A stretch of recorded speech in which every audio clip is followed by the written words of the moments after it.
Good morning, everyone. My name is Mariella Giancola, and I'm the head of HR at the British Antarctic Survey. I was asked to put together a presentation that gives you an idea of the kind of challenges that working for VAS might present, and the kind of people we attract, and what life is in Antarctica. So if I share with you my presentation.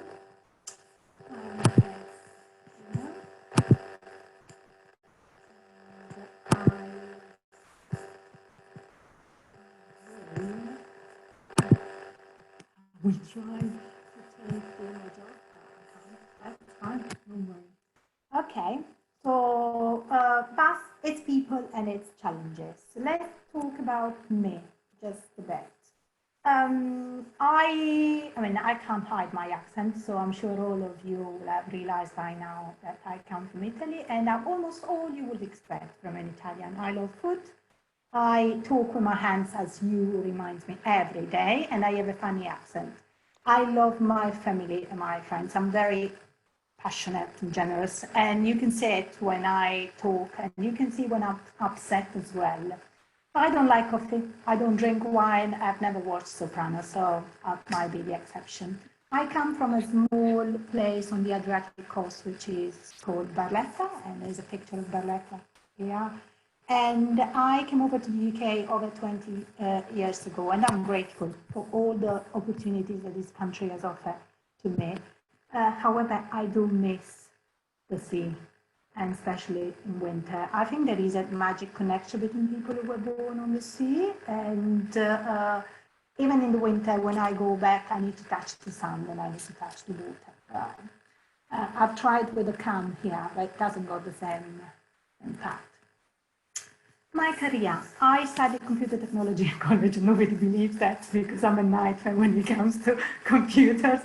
But I soon realized that that was not my strength. And I took modern languages and literature at Bari University. I did English and Spanish.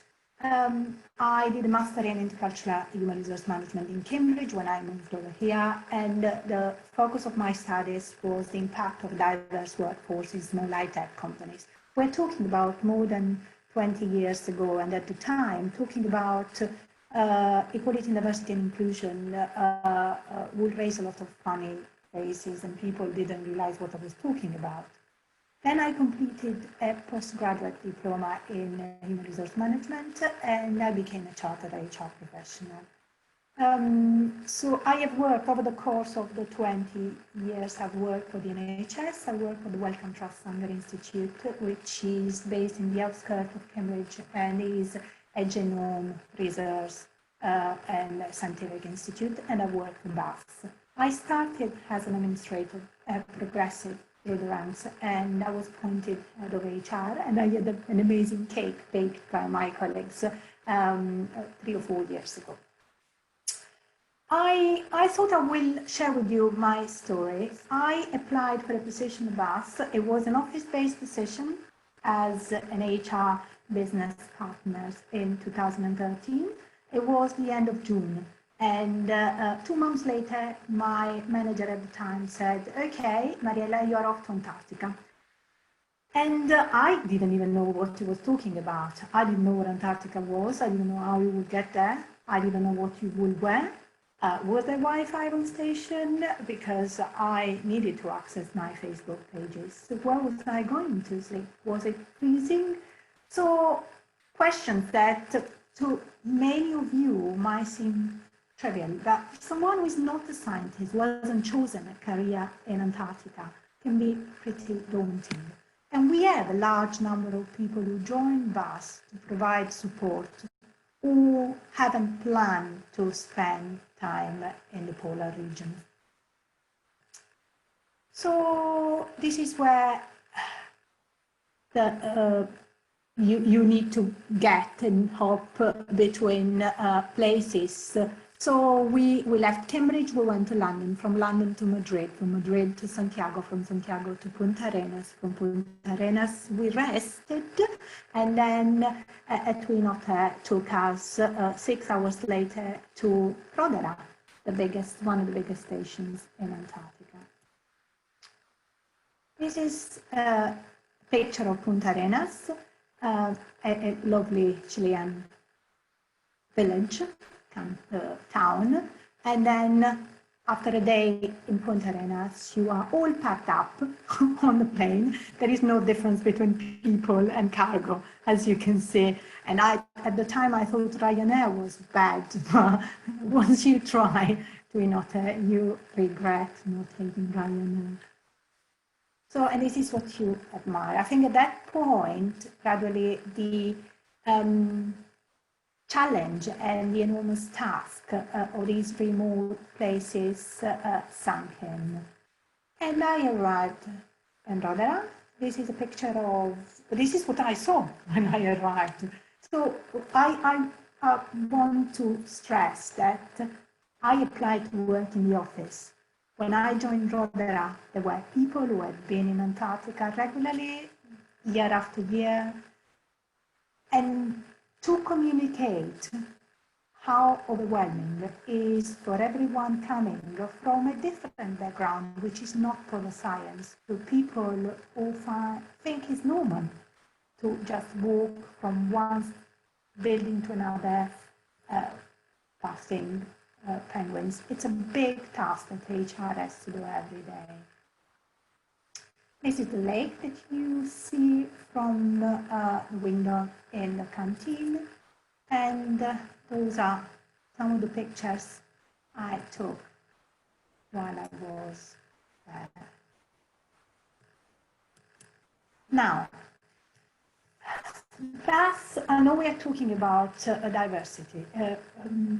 BAS has a wide range of diverse people working for them. The majority of the diversity comes from the cultural background and the educational potentially. We have a combination of pure scientists and trades and people working in professional services. All these people are needed to keep the stations going.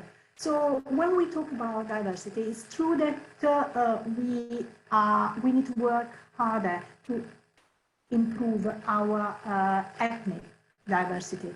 But I don't want people to forget the benefit of people coming together and sharing their different perspectives and different educational and cultural background. We have 29 people, 29 different nationalities working and living together. BAS, and I think that's remarkable.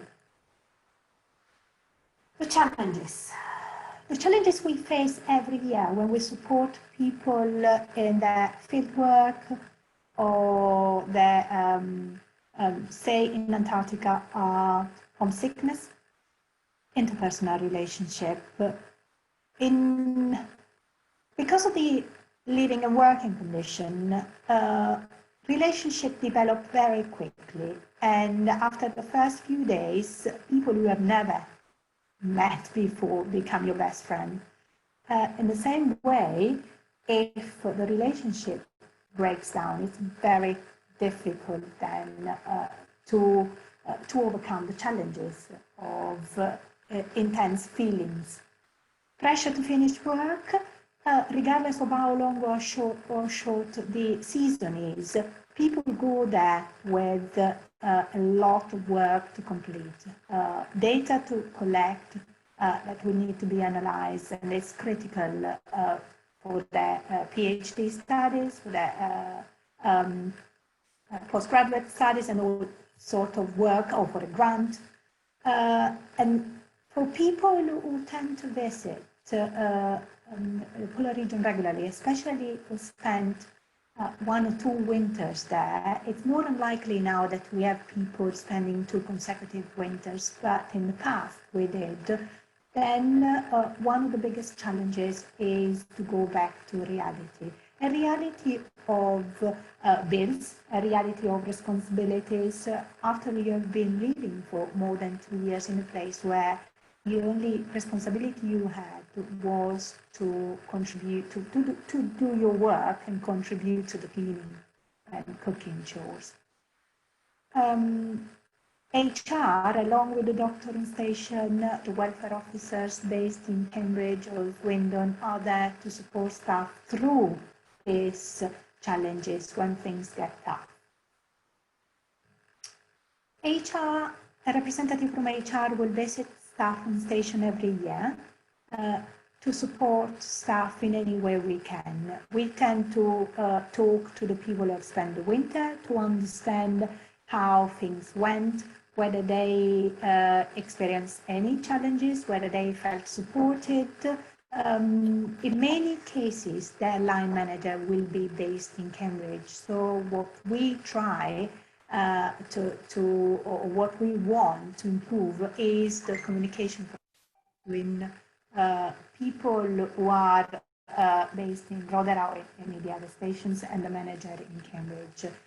Some people are comfortable with a phone call, other people are not. They need that physical contact, and that's what some people might be missing.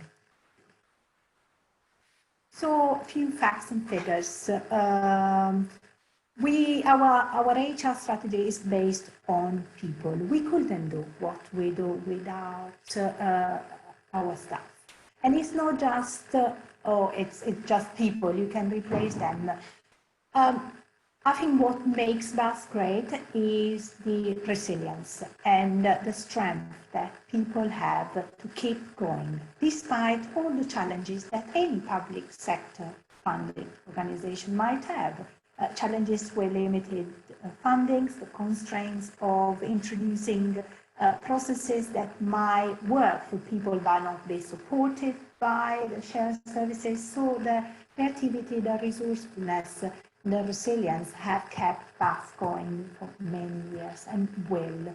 So whenever we recruit or go through a recruitment exercise, in addition to how knowledgeable people are, I think the priority is on, okay, will they fit?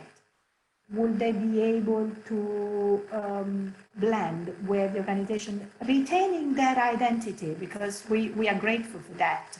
But are they going to find the strength to cope with the pressures and help other people?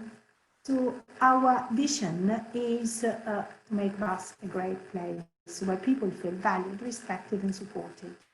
It's not as easy as it reads because of the variety of people we have, and because people react differently to other people's behavior. So try to combine people coming from different backgrounds and expect all of them to be understanding.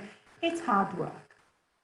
So these are all the people on the right-hand side. And see, we employ an average of 450, 480 on a very busy season. 350 of them, 320 are based in Cambridge. We have a contingent of approximately 80 mariners spending time away, normally 3 months on, 2 months off to support the operations. We have something in the region of 10 pilots. We have a pool of Antarctic employment staff which work primarily during the summer season, but a small number, roughly 30 to 40, will be there for the winter.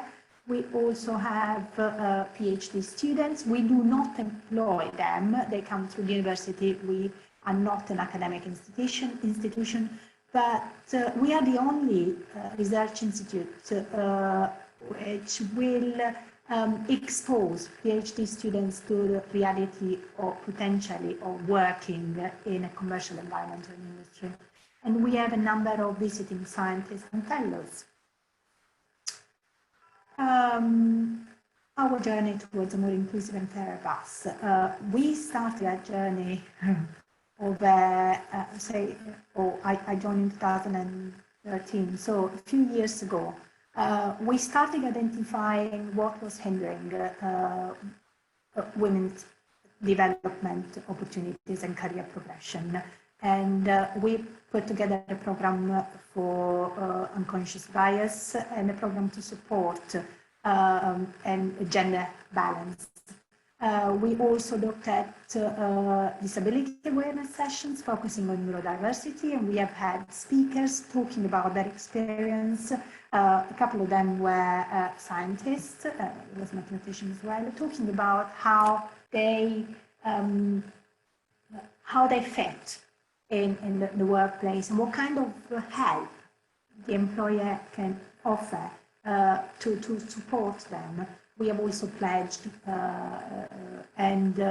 for the LGBT plus support, and we support Pride in Polar Research. We are partners in this shadowing project. We are members of the Government Disability Confidence Scheme. We have a mental health training program for managers and for staff, well-being program, EDI training, leadership programs.